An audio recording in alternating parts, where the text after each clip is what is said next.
the main product, as you can see. Catalytic degradation with solid bases could begin with the formation of carbocations by removal of hydrogen atoms from polystyrene adsorbed on basic sites according to the reaction mechanism model proposed by Chang. Thermal pyrolysis without a catalyst could originate with a random formation of polymeric radicals. Here in the experiments with fresh magnesium oxide catalyst with normal insulation, the catalyst favored the presence of toluene, similar to the experiments with regenerated catalyst and improved insulation. Toluene production, on the other hand, was lower in the experiments without catalyst. In comparison with other studies on the pyrolysis of WIPs, we observed that the majority of the 4 studies with strain yields greater than 71% used catalyst. Also, the reaction temperatures varied from 350 Celsius with Chang to 528 Celsius with Perez. As might be expected, sterile performance is more favorable at high temperatures. The studies by Chang at 350 Celsius and Imani at 410 Celsius could be interesting with yields of 70% and 78% respectively, due to the low temperatures they used. The characterization by nitrogen fission of the unevaluated magnesium oxide catalyst showed a small area of 45 square meters by gram. By X-ray diffraction, the structure called periclase was identified. This structure didn't change after the reaction. Reflections due to carbon deposited in the evaluated catalyst were also observed. In this slide, you can see the observation by scanning electron microscopy of the untested, no evaluated, magnesium oxide catalyst shows the following elements: magnesium,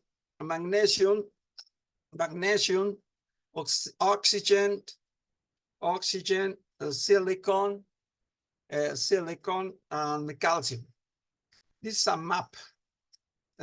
Electronic map. The observation by scanning electron microscopy of the tested magnesium oxide catalyst shows the following elements: carbon, silicon, sulfur, magnesium, oxygen, and calcium. The analysis of the carbon deposited in some catalysts was carried out by thermal gravimetric analysis, obtaining carbon concentration of 9 to 13 weight%. Well, these are the conclusions. The best strain yield was directly related to a higher temperature. The effect on magnesium oxide catalyst was more significant at low temperatures than at higher temperatures. In a rotating steel reactor at high temperature, a high yield of styrene was obtained from WIPs by thermal catalytic pyrolysis, and the magnesium oxide catalyst maintained its catalytic activity after 4 regenerations. It was found that the movement in the rotating reactor also helped to obtain a higher styrene yield than when the reactor was static, because the reactant bed back mixing took place, and heat transfer was improved, and this the heat transfer was improved, and magnesium oxide catalyst was mesoporous and didn't undergo any modification after pyrolysis. So it can be reused with good results, employing its regeneration at 600 degrees Celsius before reuse. The carbon deposited on the catalyst was easily removed by calcination. This is the acknowledgements to the National Council of Humanities, Science and Technology from Mexico government, to the Metropolitan Autonomous University, to the National Polytechnic Institute, to the Mexican Petroleum Institute, and the company Síntesis en Aplicaciones Industriales of Mexico. Thank you for your attention.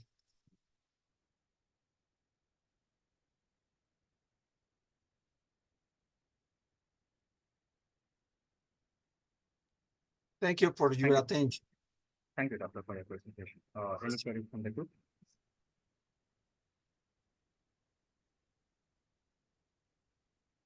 Okay, that will follow up on our next presentation.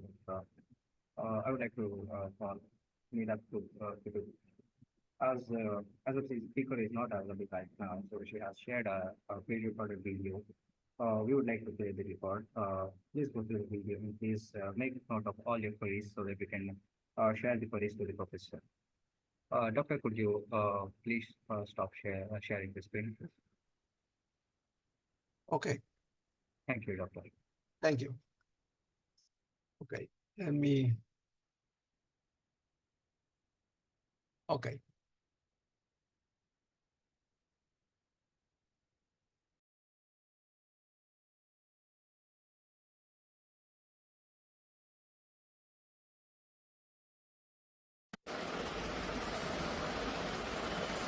Hello everyone, hope you all are having a good time today.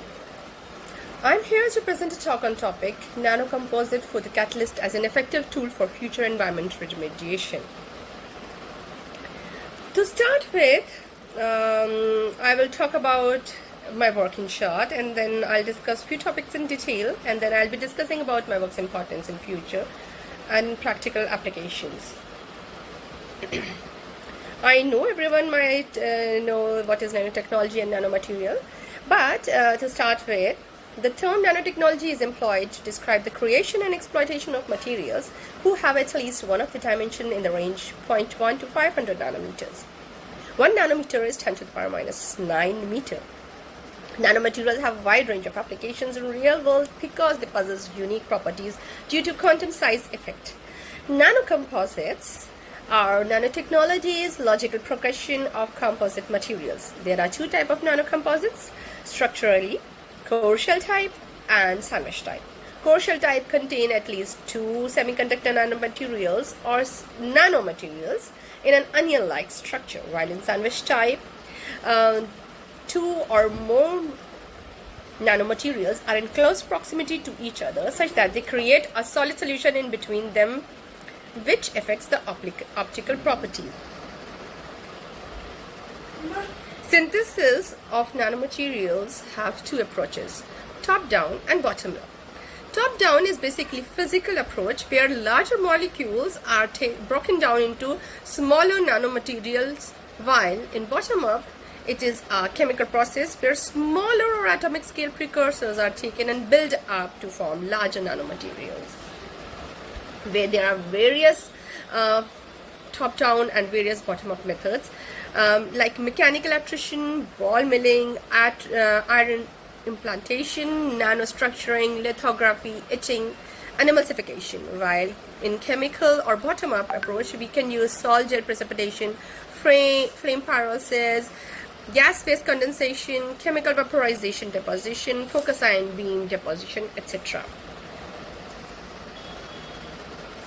There are various applications of nanomaterials and nanocomposites, which are in the field of medicine, in IT industry, in environmental technologies, as sensors, as intelligent surfaces, in energy storage and fuel cells, as optical devices, in photochemistry, in photocatalysis and other catalysis as well. Photocatalytic application. Actually, photocatalysis is a segment of catalysis which includes the collection of reaction in processing under the influence of light. It involves phenomena like catalysis of photochemical reaction, photoactivation of catalyst, photochemical activation of photocatalyst, etc.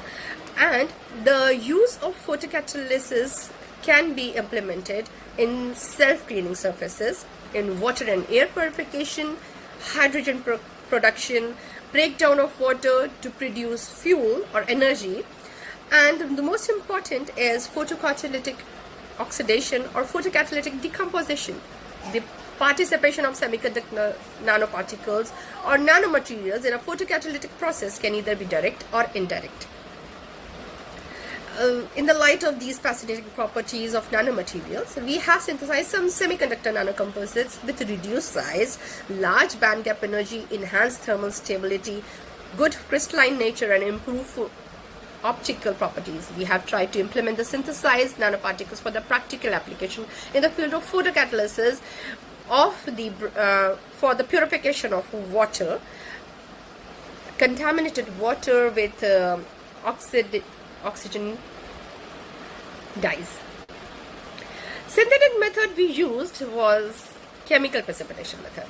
We have used this method because of the ease and simplicity of this method. The reaction takes place extensively in liquid phase, both aqueous and non-aqueous medium. The redox reaction takes place here, where metal compounds are represented by the salts and aluminohydrides, borohydrides, and carbohydrates, formaldehyde, and salts of oxalic acid serve as the reducers. It is a multi-factor process depending on the choice of redox pair, concentration of its components, temperature, pH of the medium, diffusion and sorption of the characteristics. We can stabilize the reaction and the particle growth by capping, by using a nucleophilic reagent like thiophenol, mercaptoacetic acid, stabilizers like thiols, phosphates, phosphine oxides, bulky ions like polyions, and matrices such as zeolites, glass, silica, polymers, and reverse micelles.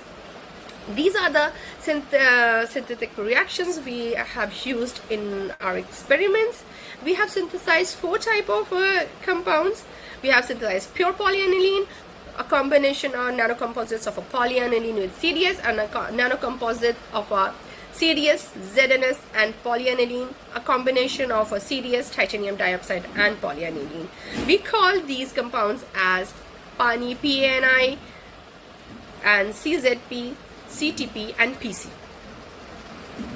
So, to start with, after synthesization, we did the characterization to know whether we have prepared the right we have got the right compound with the right combination or not, and to determine whether it is in nano range or not. First of all, we did elemental analysis using FTIR and EDS. We did our structural analysis using XRD, and microscopic studies using SEM and TEM to determine the particle size. The particle size was determined by TEM, XRD, and UV visible spectroscopy using some calculations. Thermal analysis we did by TGA, DTD, and DTA. And optical analysis was done by UV visible spectroscopy. These are the FTIR results, which shows a good red shift, that is towards lower wave number, which suggests improved photocatalytic response, weakened bond strength, and the conjugated system of the polyaniline. These are the TGA graphs, and these are the SEM images. SEM images, we can see that a mixture of agglomerated and non-agglomerated fluffy particles can be seen for all the synthesized compound. So, TEM was used to determine the particle size and structure of the compound. The TEM was attached with EDS, which gives the elemental analysis as well. These are the images of my compound.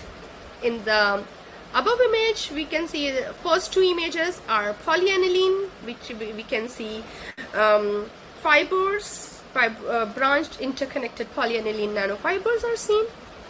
In the next 2 images, we can see small spherical series attached on the polyaniline nanofibers.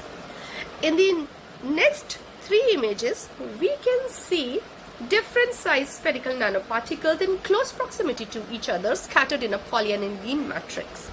Sandwich type counterblocks in polyaniline matrix was indicated by EDX and FTIR. A represented diagram is shown in the right hand side. In the last 3 images are for CTP, that is a combination of CDS, titanium dioxide, and polyaniline. we can see is small spherical particles attached on the polyaniline matrix. So then we did XRD. These are the XRD graphs, and it helps us to determine the structure analysis and the particle size. These are the UV visible spectroscopy, which shows for polyaniline we can it suggested pure emeraldine base form of polyaniline was observed. In the polyaniline attached with CDS, presence of emeraldine base type of polyaniline was suggested. And in the then we did a photocatalytic experiment. The photocatalytic activity of the nanomaterial was tested in both UV and visible region of the radiation. For photocatalytic experiment in the UV region, an immersion well photochemical reactor made of Pyrex glass was used. Irradiation were carried out using 125 watt medium pressure mercury lamp. An aqueous solution of diderivative acid blue 29 was taken. The suspension was continuously purged with molecular oxygen throughout each experiment, and the samples, 5 ml samples, were collected before and at regular intervals during the irradiation. Analysis were carried, centrifuged and checked. So these are the photocatalytic graphs. These are the relative change in the concentration of AB29 in the presence and absence of different photocatalysis.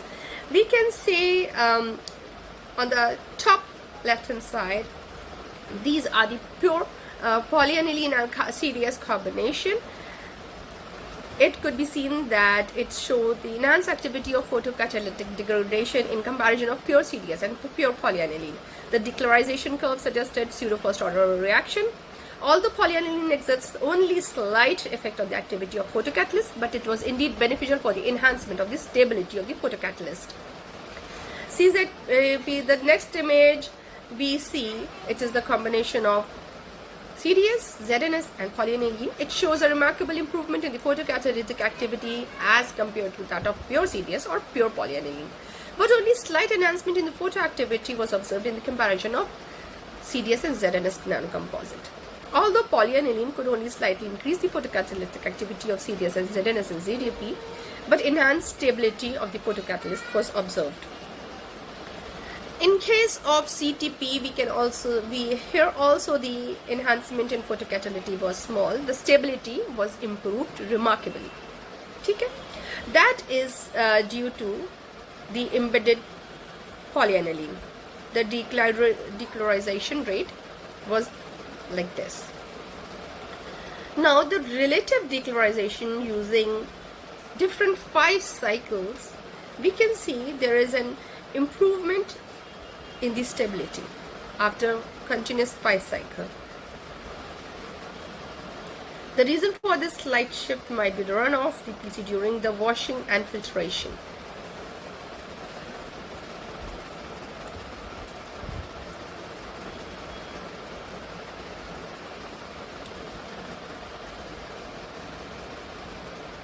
The reason for the improved photocatalytic activity can be explained as that firstly CDS and polyaniline formed a coordination bond that transferred photoexcited electrons from polyaniline to CDS, resulting an increased in density in photoelectrons in CDS. On the other hand, polyaniline itself is a hole scavenger and attracted all the holes from CDS to itself, hence improved the charge separation and prevented charge combination, thus enhanced photocatalytic activity.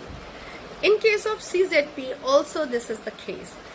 Firstly, the close contact of CDS and ZNS with each other and with polyaniline, and the formation of CDS-ZNS solid solution at interface of the CDS and ZNS nanoparticles.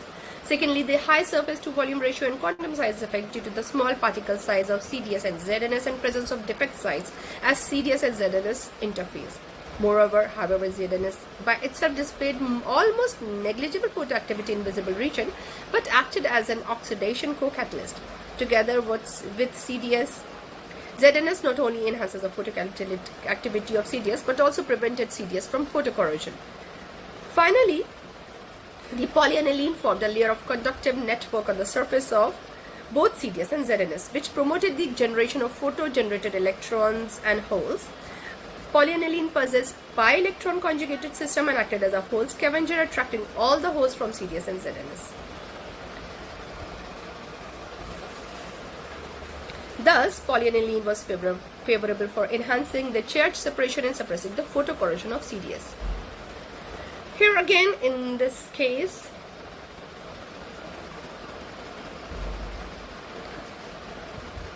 the titanium dioxide, we can see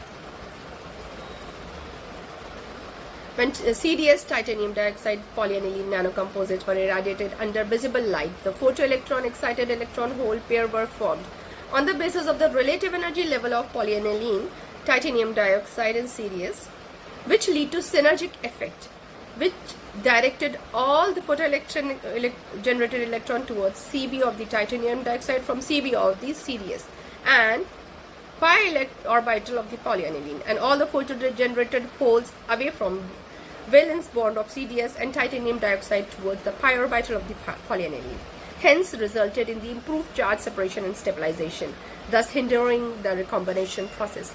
Finally, the electrons at conduction band of titanium dioxide and holes at the pi orbital of the polyaniline lead to the formation of hydroxyl radical, which generate the di molecule into the final product. So, future aspects, semiconductor technology has a lot to explore. It is proposed that further we can flourish and improve, completely providing the opportunity to control environmental pollution, to build a healthy environment, discover new renewable source of energy and various optoelectronic devices. As a source of energy, for example, solar cells and etc. Smart packaging materials that are antibacterial and antifungal and keep the food safe for longer time so that they can have long shelf life.